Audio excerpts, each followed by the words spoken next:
Hey you, yeah you, don't forget to subscribe to the YouTube channel BarrelUp Podcast. Follow us on Instagram BarrelUp_baseball. Follow us on Twitter BarrelUp Podcast/baseball. Like this video, comment down below. You see this bar right here that's a subscribe button? Yeah, click that, and most importantly, don't forget to turn on your notification post, that bell.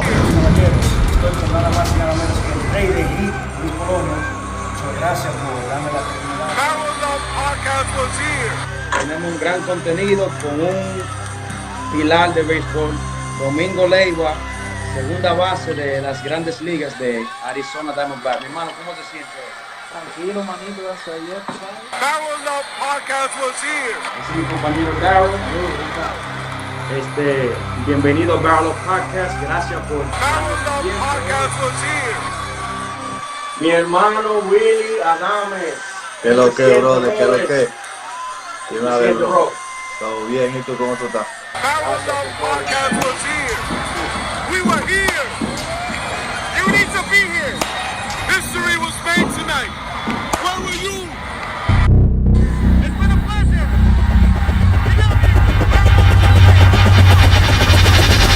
It seems that life, it just gets more uncertain as the days go by. One day you're here, another day you're not here. It's so sad to hear and to endure the passing of a legend within the game of baseball and within sports reporting itself. We are talking about Pedro Gomez, legendary ESPN broadcaster, commentator, who had suddenly passed away last week, and we are here to, talk about his death, mourn his death, and give him a moment of silence that he deserves. This is BarrelUp Podcast, episode 46.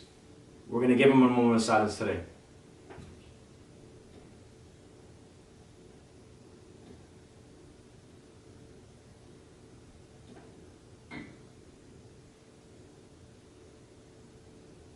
Pedro Gomez.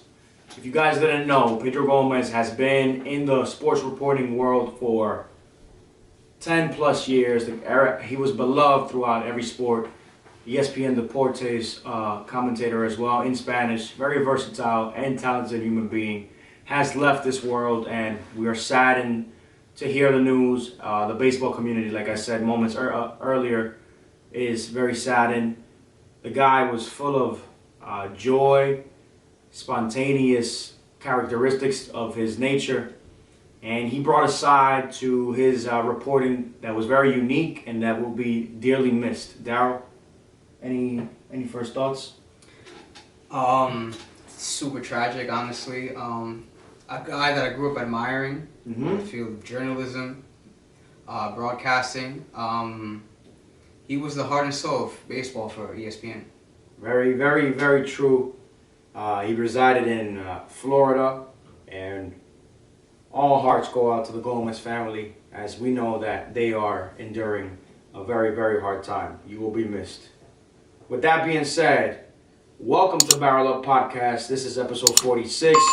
Your host, John Carlos, and my boy, Harold the Guru. Once again, this is episode 46, like we say, guys. And we are titling this episode MLB 2021 Season Preview. Yes, this is my favorite month. Darryl, this is my favorite month. Ask me why. Why? It just so happens to be that the 17th of this month, your server right here, John Carlos, is turning 25. Yes, February 17 is my birthday. It's not only my birthday, but I share it with the GOAT of another sport, Michael Jordan, legendary. And another reason why I love the month of February is because baseball's back. Spring training is right around the corner. What's the official date, It starts on the 17th. On the 17th of February. So that's a big surprise this year. That means that pitchers and catchers are reporting, and baseball is back.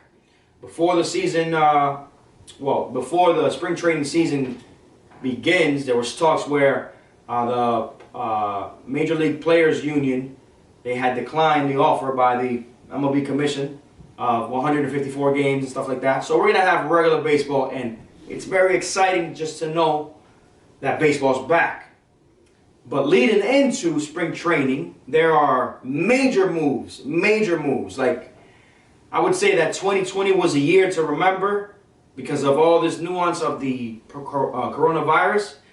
And, a lot of players getting play, a lot of players not playing due to that, deciding not to play. But this year, I feel like Major League Baseball's coming out back with a bang because there's been a lot of signings. There's a lot of hype going into this year. We're going to start with Trevor Bauer. Trevor Bauer signs a 3-year, $102 million contract with the Los Angeles Dodgers. Wow. The guy was taunting the whole baseball world with the Mets, with another team. The Dodgers were involved. The Dodgers end up getting this monster. What do you think, brother? Well, as you said, it was quite a story.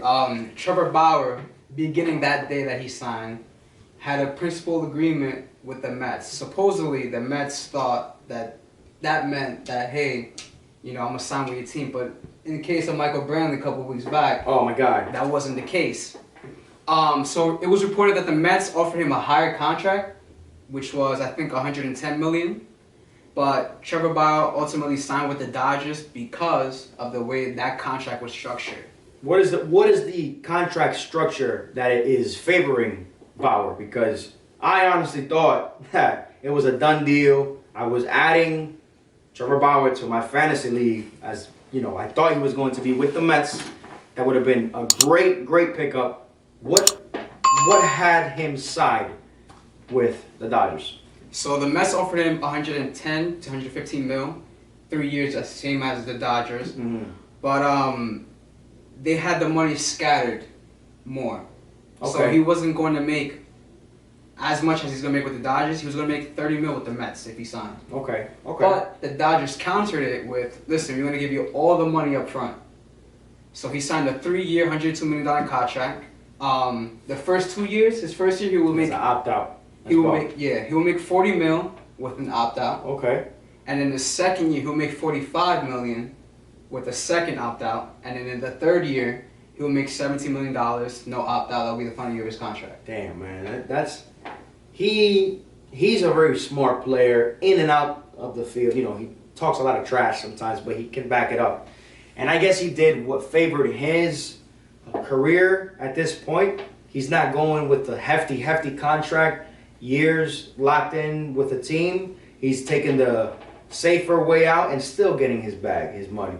A lot of it. And the decision he made just made the NL West a little bit harder to contend in that division. Let me tell you why. So the Dodgers are now looking at the starting rotation of, you have Clayton Kershaw, you have Trevor Bauer, you have my favorite pitcher of that team, Walker Buehler. Then you have David Price. And then you have, what's the fifth starter? Julio Urias. Julio Urias or Dustin May or Tony Gonsolin. Dustin May. Jesus Christ. Not to mention their starting lineup. When we look at, we're not gonna say the starting lineup. The starting 9, right? Let's say one of those pitchers catching. Who do they get? Austin Barnes. Austin Barnes. Will Smith.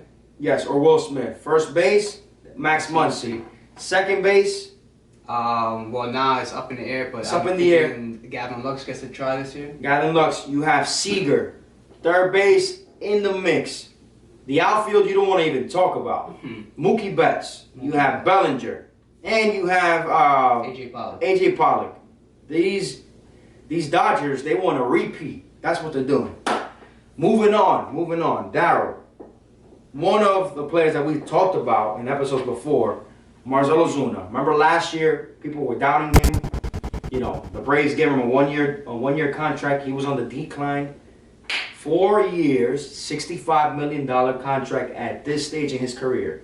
Good or bad for the Braves and for Marzolo Zuma? It's great for both parties. Mm-hmm. The Braves, they gave him the extra year that he wanted. Mm-hmm. The AAV is a little bit more down, which helps the team. Marcelo Zuna gets his extra year. And he took a chance on himself with that 1 year deal to go out there and prove himself. He proved himself, honestly. He was the best player in the NL last year. One of the best players in the NL last year. Productive on the field and off the field. Exactly. This is great for both teams. They wanted that reunion again. He's going to be a big player in that team. He's going to play the outfield. He's going to be the big bat in the middle lineup, give Freddie Freeman the protection that he needs. I feel that he feels comfortable with that 1 year played in Atlanta. That's also showing that, if for other players that are on the quote-unquote decline, if you're put into a position where you get a 1 year contract, try to do your best because it's only going to span out.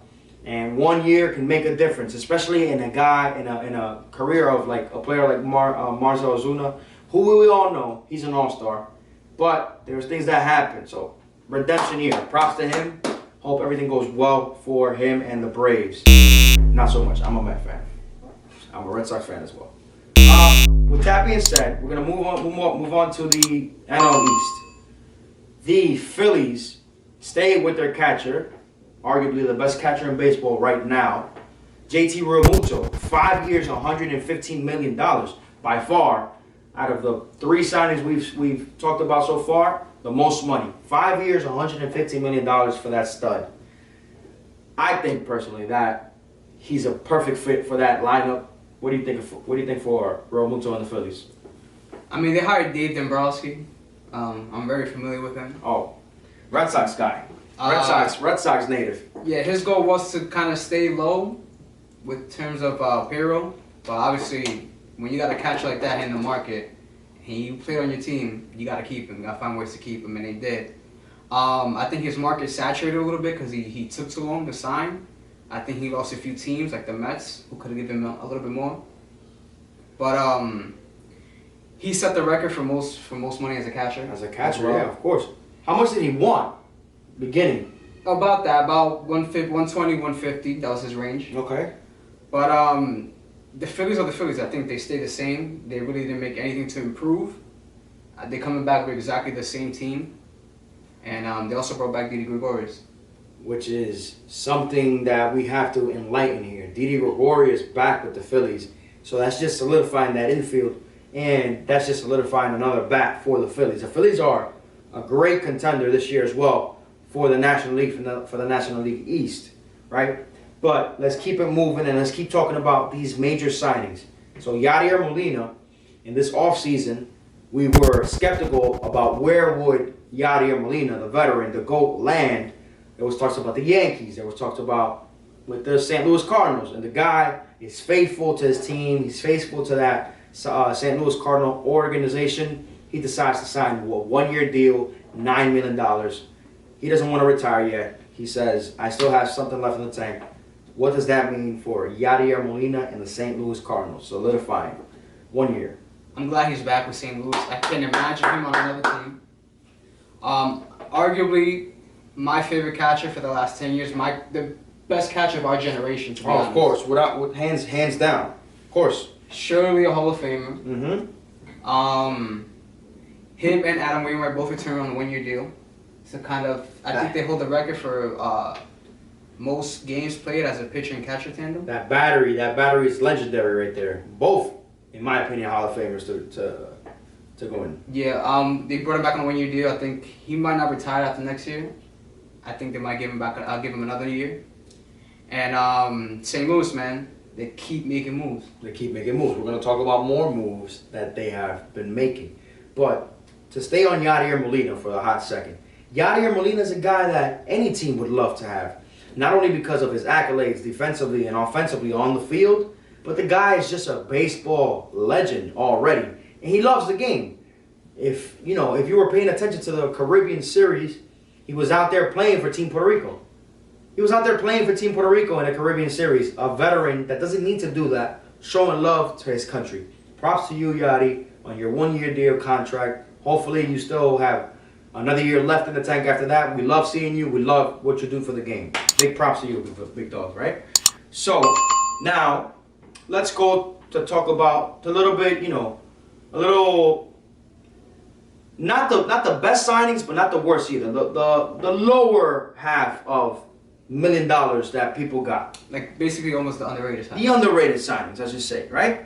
Colton Wong leaves St. Louis. I thought he was going to stay in St. Louis for a long time. He goes to the Brewers, a 2-year, $18 million contract. 2 years, $18 million contract for Colton Wong. The all-star second baseman, gold glove second baseman, is taking his talent elsewhere. What do you think for that team, the Milwaukee Brewers and Colton Wong? It's a little bit surprising for me. I really thought he was going to stay in St. Louis. Isn't his brother on that team? I believe so, yeah.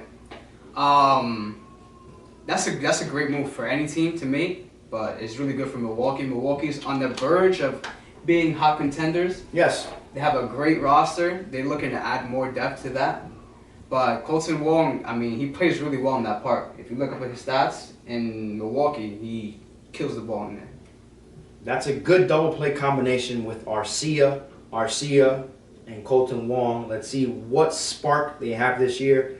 The Brewers also have the Mustakis is in Cincinnati, my fault. But the Brewers, believe it or not, for the past 3 years or 4 years have been in playoff contention in the recent years. So just solidifying a bat like that and a second baseman, gold glove second baseman, props to them. Gives Yelich some room to have another bat to protect that lineup. We'll see what happens, right? Nelson Cruz is the guy I call the wine man. He gets better as he ages, just like wine. He solidifies a 1-year deal. I believe he's 43 years old, or 42, around there. Right, we can look that up. Yeah. He's back with the Twins. 1 year, $13 million. The guy is the machine. I believe the best hitter in baseball for the past 5 years. Look it up, guys. If you compare Mike Trout, arguably the best baseball player that there is right now, and Nelson Cruz, their numbers in the last 5 years, Nelson Cruz has better numbers. Big props to the Minnesota Twins, and big props to Nelson Cruz on a 1-year deal, $13 million. Does he deserve it, Darryl? He does deserve it. I think he deserves more. I'm a little bit disappointed with this signing. Why? Because they took away the universal DH, so shit. Therefore it took away half the teams that were interested in him. Okay. He could have gotten more from other teams, probably like a 2-year deal, which what he was looking for. He was looking to play for at least 2 more years. Mm-hmm. And he goes back to the Twins. The Twins still, they contend. There's a little bit of a mid-division, the AL Central. They just don't have any playoff luck. I want to see Nelson Cruz on a hot contending team. Probably like somewhere like maybe Los Angeles, the Dodgers. Mm-hmm. He could go to either the Yankees. That's also a good pair. I think Nelson Cruz is like a premier batter, premier hitter. Still, at this age and in this late span of his career, big props to Nelson Cruz and the Minnesota Twins. The Minnesota Twins have always, not always, but for the most part, they have had great lineups and great chances to take it far. They just flunk late in the playoff contention when they make it. Well, big props to them. Last but not least, we're going to talk about 2 players. Jonathan Villar, my favorite underrated signing, believe it or not, with the Mets. 1 year, $3 million. Very, very good signing for the Mets. He's a utility player that's going to give you longevity, that can play shortstop, third base, second base, and he's like a 280 hitter for the past 5 years. Great signing, and he's only 29. Mm-hmm. I think the Mets should have locked him up for a little longer. What do you think about that signing for the Mets? It's great. Fantastic for the Mets. I think it's not good for Villar. Yeah, they downplayed him. Yeah, we downplayed himself, to be honest, because there was other teams interesting like the Reds, who he would have had a starting position over there. Right now with New York, he's looking at a bench spot. At a bench spot, coming off the bench. Yeah, but a player like that, he should have taken the chance on himself and signed somewhere where they'll give him a shot to play every day, so he can prove himself like a Marzolo Zuma, go out there and get himself a bigger contract. Well, we'll see what happens with the Mets and Jonathan Villar. I believe that Jonathan Villar, like Darryl said, could have got money elsewhere, but I'm not hating on him either, because he's with the Mets, and I believe that he's going to give it all with the Mets. The Mets have a lot of talent with the acquisitions of Lindor, the pitching staff that we have, And there's talks about the Mets still adding more pieces. Cohen, the new owner. Cohen. Steve Cohen, yeah. Steve. Yeah, I was thinking about the first name. Sorry. Cohen, the new owner. He is living up to what he set on to do. Getting big names, bringing back a championship to the fans of New York. And he's doing so. He's not done just yet. Like I said, he's on the verge, or the Mets are on the verge of acquiring a big name third baseman. And the talks are Matt Chapman and what's the guy? Chris Bryant. Chris Bryant and Turner. Justin Turner, a former Met. Okay. Marlon Gonzalez, 1 year with the Red Sox, $3 million for that 1 year. Perfect signing for the Red Sox. I've been telling this guy, a veteran that you would love to have, good on the field, good in the clubhouse. Adding on to the biggest news, this is why we're wearing Red Sox gear today. We're going to talk about the biggest news that transpired, that hit the world of baseball. A big trade just happened. Darryl, break it down. So, I'm a little bit heartbroken. Yeah. Damn, man, I thought this was a franchise player, guys. The Red Sox traded away Andrew Benintendi for Franchy Cordero, pitcher, and 3 players to be named later. It was a 3-team trade. 3-team trade. So Benintendi goes to Kansas City, and Kansas City sends an outfield prospect to the Mets, so the Mets are 13. That's like Darryl said, for Red Sox fans who know obviously who Benintendi is. The kid was an all-star in high school, was an all-star in college with Arkansas, went on to live out his dream with the Red Sox throughout that farm system. A homegrown player now going on, parting ways, going to Kansas City. But the Red Sox get, like I said, and we were discussing this off-scene, off-air, Darryl and I and Brando. Brando can't be here today. But at first, Darryl was like, damn, man, you know, like, I think the Red Sox got gypped there. And I said, hold on, Darryl. Franchy Cordero, I've seen his scouting report. I've seen him play both in the Dominican League and in the National League with San Diego Padres. The guy just needs an opportunity, and I think this is a perfect opportunity for him with the Red Sox as the Red Sox are rebuilding. I love what the Red Sox are doing, though. Something to point out. The Red Sox have been, year in through year out, on the very expensive or very high luxury tax. So the value that they're getting, that they're acquiring with these trades is amazing with a team that's rebuilding. I love what they're doing. It kind of sucks to see Benintendi leave the Red Sox. Like I said, I thought he was going to be a franchise player, like Devers, you know, a cornerstone guy. It seems like they're moving elsewhere, but they're not moving south. They're moving up north. They're moving Honestly, good. yeah. Chaim Bloom was sticking to his plan. He said way before, right when he came in, he said that they're trying to build sustainability in the organization. They're trying to be successful for the long term. And moves like this, like the way they've been making, they traded Mookie Betts, they traded Benintendi. He's just building up that depth, that minor league depth. The top teams, the Dodgers, they went through exactly what we're going through right now. It is time for players like Bobby Dolbeck, Jarren Duran, and the second baseman, Jeter Downs. Not Jeter Downs. It's Michael Chavis, to really step it up. And one player that I love, that was, you know, he was the best hitter for the Red Sox last year, Verdugo. Verdugo's your time to shine. With the addition of Marlon Gonzalez, it may not sound like a typical Red Sox lineup, but we still have guys like Bogarts and Devers that are going to solidify that lineup. And JD Martinez is back, you know. So, believe it or not, don't sleep on the Red Sox this year. Do not sleep on the Red Sox. There's big talks about their starter rotation. They're trying to ramp up their starter rotation. Look, they rebuilt the bullpen. I'm surprised. Yes. They had 23 guys relieved last year. 14 of those guys are gone. So, I mean, they got a fresh bullpen. They have guys who can pitch at the back end of the order, which we struggled. Yeah.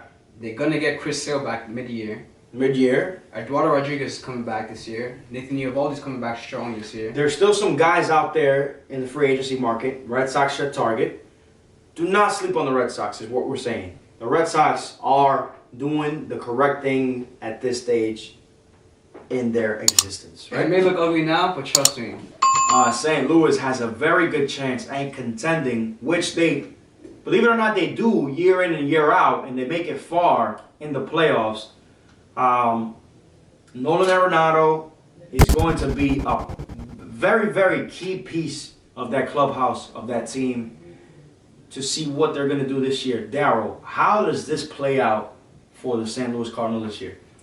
The St. Louis Cardinals were the best defensive team in the last 5 years. So every year they're the best defensive team, and they added the best defensive player in the league. Wow. So that sums it up right there. If you think about it, between him and Goldschmidt, they got about 14 to 15 Gold Gloves. Wow, man.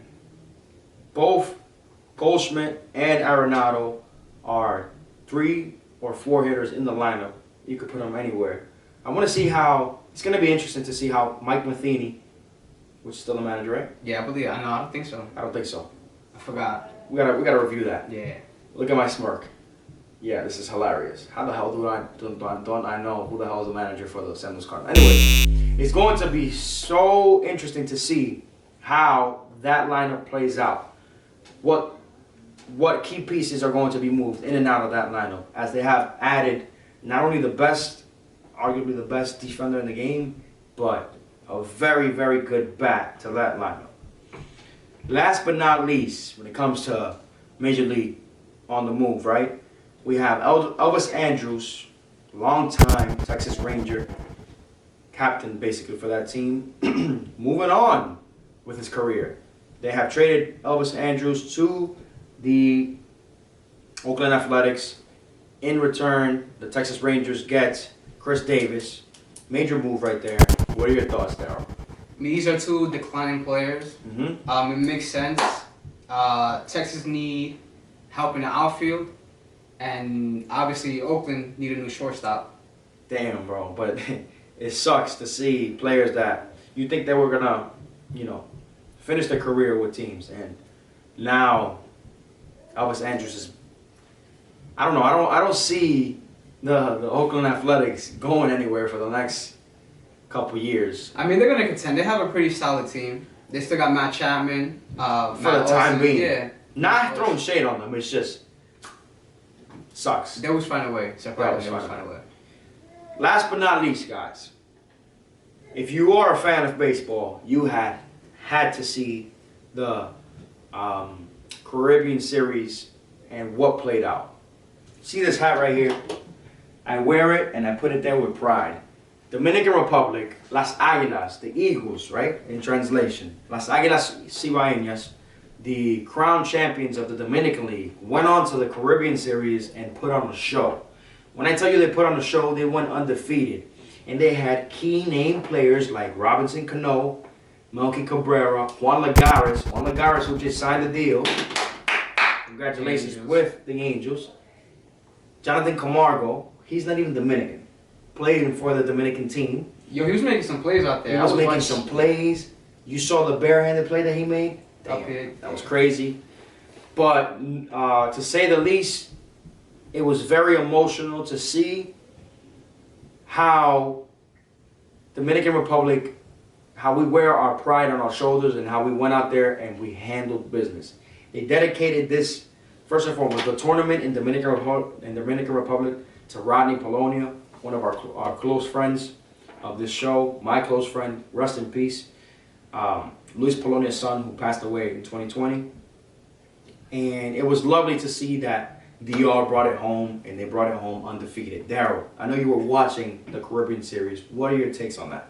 I mean, Juan Lagares, he balled out. Yeah, and balled out. Took the show. Balled out. He took the show right Like there. you said, Johan Camargo also played absolutely insane. Another big MVP for the Winter League, Ronald Guzman. Ronald Guzman was also another big name that was on that roster playing. Yeah, and then obviously veteran guys like Robinson Cano, Melky Cabrera stepped up for that team. It's a fact. I loved watching my boys ball out there and do their thing.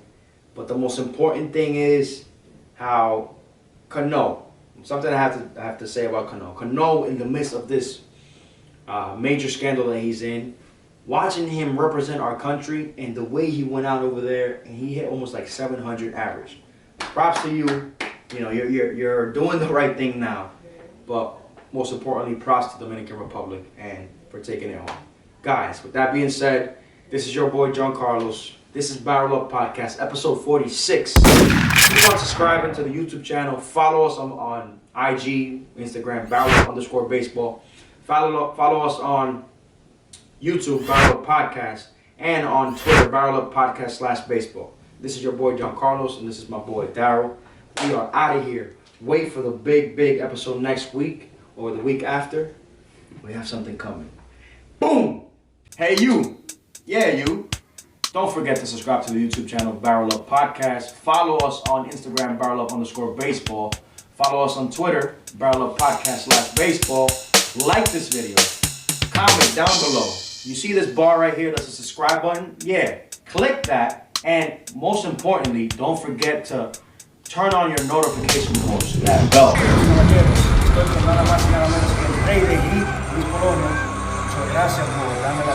BarrelUp Podcast was here.